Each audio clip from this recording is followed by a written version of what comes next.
Já são 12 horas e 34, Câmara Federal aprova proposta para a legalização no Brasil do cultivo da cannabis sativa para fins medicinais. E também aqui na Assembleia, nós até comemorávamos aqui por unanimidade aprovado esse projeto, com o trabalho da comissão e o debate qualificado, colocando, afinal, o Brasil demorou, hein? Na fronteira científica e médica para o bem-estar das pessoas.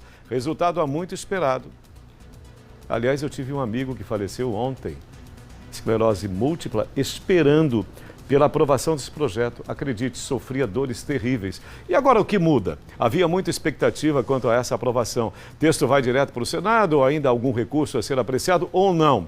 E a LESE também aprova, confirmando a política estadual de cannabis. A lei já foi sancionada por Fábio Mitidieri, o governador. Saber mais sobre essa importante notícia tão atual, com um especialista em direito que já está aqui com a gente, acompanhando esse longo processo. O doutor, conta pra gente como é que está, afinal, essa situação em duas possibilidades. A primeira, a nossa aqui estadual, essa aprovação que a gente aqui comemorou tanto, e também em nível federal, doutor. Boa tarde, Sérgio. Boa tarde para quem está em casa. Primeiro, hoje é um dia muito auspicioso, é um dia muito, assim, fantástico para os pacientes, para os pais de pacientes e para toda a sociedade sergipana. Desde 2019, a OAB Sergipe, através da Coordenação de Saúde Pública, vem pautando a cannabis medicinal porque a gente conhece a realidade dos pacientes. Os pacientes têm dificuldade de encontrar um médico para prescrever, o paciente tem dificuldade de comprar medicação. Veja, o paciente mais pobre, porque quem é rico, Sérgio, pega o dinheiro e compra na farmácia, mas nem todo mundo tem R$3.000. Nós levamos essa proposta de lei para a Assembleia, através do deputado Luciano Pimentel. Essa lei ela foi amplamente debatida na Assembleia, através de uma audiência pública, com a participação das maiores autoridades do Brasil, por exemplo, o professor Siddhartha Ribeiro, que é pós-doutor em neurociência. Teve aqui o Instituto Ananda Mida, que são médicos especialista em capacitação e prescrição médica. Fizemos um grande debate. O que foi que culminou?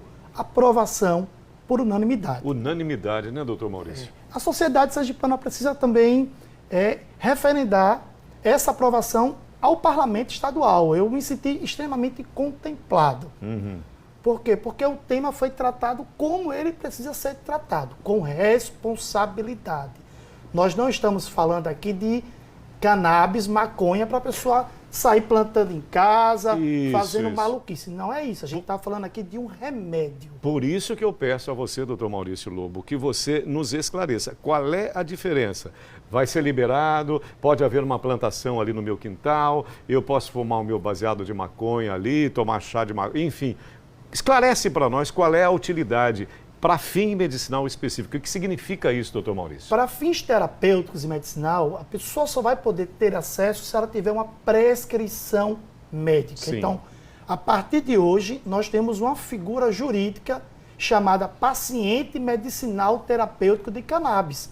A partir de hoje, uma abordagem policial precisa saber diferenciar um paciente de um outro usuário. Então, o paciente é aquele que tem prescrição médica. Essa lei, ela garante também o acesso à medicação à base de cannabis. Isso, assim, é muito formidável, é muito fantástico. Por quê? Porque nós vivemos o dia a dia, Sérgio. A gente sabe quando a mãe que tem um filho com epilepsia e tem 50 crises e não sabe o que fazer. Dá remédio que está na farmácia e não resolve. Não resolve. E desde a década de 50... já existia um pesquisador brasileiro que dizia que cannabis, maconha, era bom para a epilepsia. Para essa utilização medicinal. Medicinal. Outra coisa, plantar maconha. Teve até um deputado que questionou isso na Assembleia. Não, porque aqui vai facilitar ter brecha. Não tem brecha nenhuma. Só quem pode plantar cannabis, popularmente conhecida como maconha, é Instituto de Pesquisa e associações de pacientes sobre fiscalização da Anvisa. Devidamente constituído, devidamente constituído, uma associação que tem um processo de associativismo, que tenha todas aquelas pessoas envolvidas, que a sociedade reconheça, legitime Porque senão a coisa vira uma coisa sem controle, e não é isso. A gente está falando de saúde pública, a substância ela ainda é perigosa, ela precisa ter um acompanhamento técnico por um profissional, e Sergipe deu um passo muito à frente nessa nova tecnologia em saúde. Poucos estados brasileiros aprovaram com tanta rapidez e por unanimidade. Poucos estados aprovaram com tanta rapidez, por unanimidade e a qualidade da lei. É boa mesmo, doutor? Ela é uma lei, assim, eu sou suspeita porque eu colaborei, Sim, né, na criação dessa lei, mas a gente pegou o que tinha de melhor, porque o Brasil é um dos últimos países do mundo a regulamentar a cannabis, e a gente fez como referência, e também, Sérgio, como reparação. Foi um ex-governador, presidente da província de Sergipe, Rodrigues Doria, que lá em 1908 levantou essa pauta da cannabis, que acabou, né, criando essa questão do proibicionismo. não sabia. Ele reclamava que em Sergipe não tinha hospital e nem tinha médico, e toda a sala tinha uma mesa de um chá que curava as pessoas. Olha. Ele não relatou que tinha efeitos colaterais, que tinha bagunça, que tinha briga. Paciência. Agora a história vem e se corrige.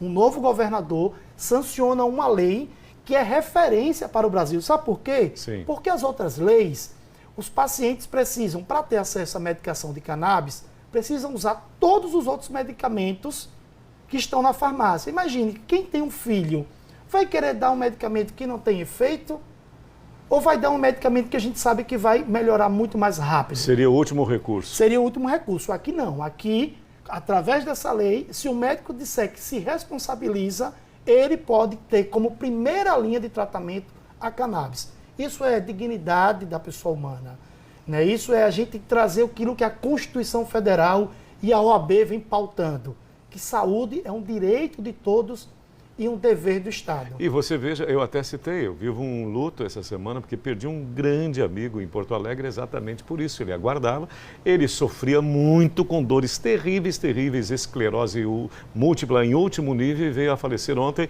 aguardando, esperando. Nós entramos com o processo e acabamos por não vencer, não logramos êxito. Agora, doutor, rapidamente, duas questões bem rápidas. Primeiro, essa confusão que criam com relação à própria cannabis sativa para a utilização medicinal e também a maconha. E qual é o próximo passo agora, além dessa aprovação na Câmara Federal? Já é definitiva? Tem mais alguma coisa à frente? A nível federal, existe um PL, que é o 399, de autoria do governador Fábio Mitidieri, de 2015. Esse PL foi aprovado na comissão especial, deve ir ao Senado. Nós estivemos semana passada em Brasília, fomos recebidos pelo ministro Márcio Macedo, que é o secretário-geral do presidente, que vai, né, mostra a sinalização do governo federal para que essa pauta possa andar. Enquanto a nível federal não anda, Sergipe já fez o dever de casa. Nós regulamentamos, agora teremos a reunião hoje à tarde na Secretaria de Estado da Saúde para poder, junto com a parte técnica, assistencial, formatar essa política pública. Como é que o cidadão, por exemplo, de Canidé vai ter acesso? Ele dá entrada no município, ele vem dar entrada aqui no Estado.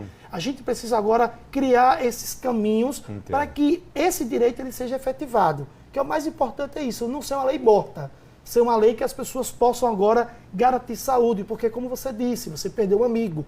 Quem tem dor, está doente, tem pressa.